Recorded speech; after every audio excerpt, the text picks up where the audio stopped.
नमस्कार दोस्तों, मेरा नाम जगमोहन सिंह और आपके अपने चैनल बहुमूल्य ज्ञान में आपका हार्दिक अभिनंदन और स्वागत है। और मैं 10th क्लास के विद्यार्थियों के लिए उनकी मैथ की बुक से फर्स्ट चैप्टर से समरी लेके आया हूँ। और ये समरी उन्हें यह बताएगी कि किस प्रकार से उस चैप्टर में उन्हें सवालों को सॉल्व करना है और उस चैप्टर में क्या-क्या वो पढ़ेंगे। ये समरी उन्हें ये बताएगी। तो आइए मैं शुरुआत करता हूँ। जैसे कि आप यहाँ पे देख रहे हैं, सबसे पहला जो चैप्टर है वो है रियल नंबर। अब रियल नंबर क्या होता है उसके बारे में यहाँ पे एक छोटी सी डेफिनेशन मैंने लिखी है जिसको आप पढ़ सकते हैं। तो मैं इसको यहीं पे रोक के रखता हूँ, आप इसको पढ़ लेना कि यहाँ पे क्या क्या लिखा हुआ है, ठीक है ना। अब मैं आपको इसको बता देता हूँ शॉर्ट में कि रियल नंबर आपके क्या हैं। देखिए यहाँ पे आप थोड़ा सा नीचे आते हैं, यहाँ पे लिखा हुआ है natural number, whole number, integers, rational number और इरेशनल नंबर। ये जितने टाइप के नंबर हैं जहाँ पर ये सब के सब एक साथ मिल जाते हैं, जहाँ ये सारे के सारे नंबर एक साथ में आए, वही आपका क्या होता है रियल नंबर। मतलब सीधी सिंपल सी भाषा में आप रियल नंबर समझ लीजिए। बाकी आप डेफिनेशन को ऊपर पढ़ लेना, ठीक है ना। ये था आपका रियल नंबर के बारे में। अब नीचे आते हैं हम धीरे धीरे। देखिए यहाँ पे क्या लिखा है, हाँ फ्रैक्शन, ठीक है। अब फ्रैक्शन 1/2 इक्वल टू 0.5। 1/2 मतलब 2 से हमने 1 को क्या किया, डिवाइड किया। तो डिवाइड करने के बाद हमें क्या मिला, 0.5। आपने ये पिछली कक्षाओं में पढ़ा है कि किस तरीके से डिवाइड किया जाता है, और आप करके देखना, ठीक है ना।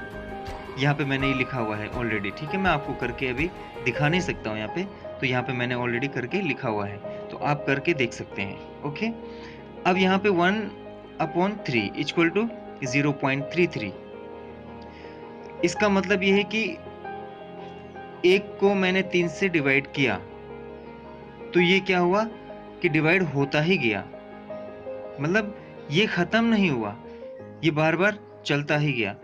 मतलब नीचे संख्या बच रही है, फिर हम 0 लगा रहे हैं, फिर उसको डिवाइड कर रहे हैं, तो फिर क्या आ रहा है, 3 आ रहा है, आते ही जा रहा है, आते ही जा रहा है, ये चलते जा रहा है। तो हमने इसमें लास्ट में क्या कर दिया, 0.3 के ऊपर बार। इसका मतलब ये टर्मिनेटिंग है, ये बार बार आ रहा है इस पे। इसी प्रकार नीचे तीसरे नंबर पे भी जो लिखा हुआ है, ये भी आपका क्या है, पूरा का पूरा डिवाइड हो गया है। ये भी क्या है आपका, तो इन वैल्यूज को हम क्या कहते हैं, टर्मिनेटिंग वैल्यूज। क्या, टर्मिनेटिंग वैल्यूज। इसको मैं डिटेल में आपको अभी बताऊंगा, ठीक है ना। अब ये नीचे क्या आपका नॉन टर्मिनेटिंग। नॉन टर्मिनेटिंग में आप देखिए कि 20/11 इक्वल टू 1.81 के ऊपर क्या लगा आपका, बार। इस बार का मतलब ये है कि ऊपर जैसे मैंने बताया था कि 81 आपका रिपीटेड है, बार बार ये क्या हो रहा है, रिपीट होते ही जा रहा है। इसका मतलब ये भी शांत नहीं हो रहा है, ये टर्मिनेट में नहीं आ रहा है। और यहाँ पे देखिए 3.33 इसी तरीके से। और यहाँ पे एक वैल्यू आपके सामने लिखी हुई है नीचे, जिसमें मैं लिखना भूल गया था, जिसमें मैं लगाना भूल गया था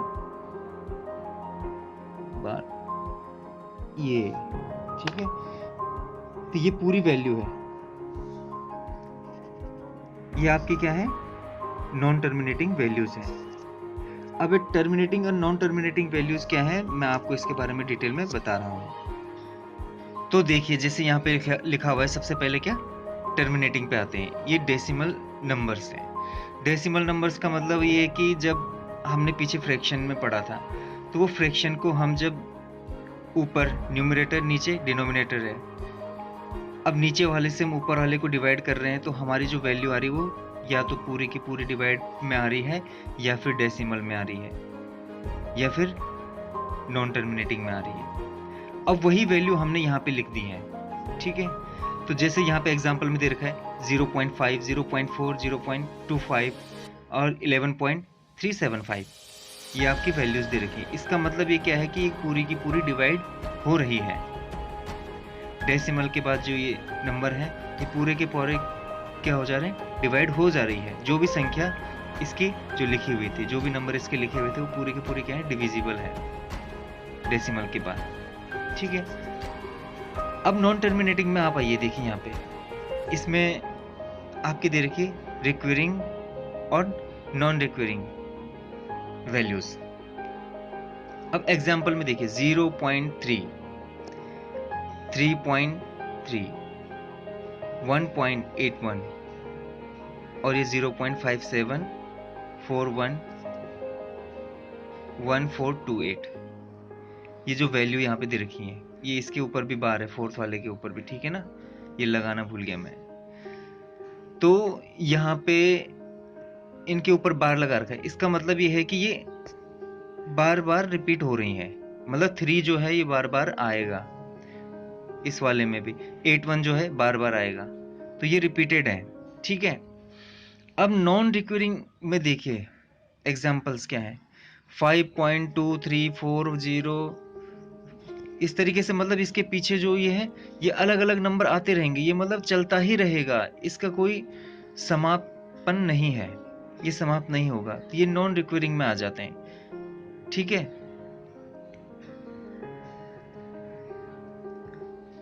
और ये जो √2, √3 इस टाइप की जो वैल्यूज होती है, इनकी कोई परफेक्ट वैल्यू नहीं होती, ठीक है, इनको माना जाता है बस,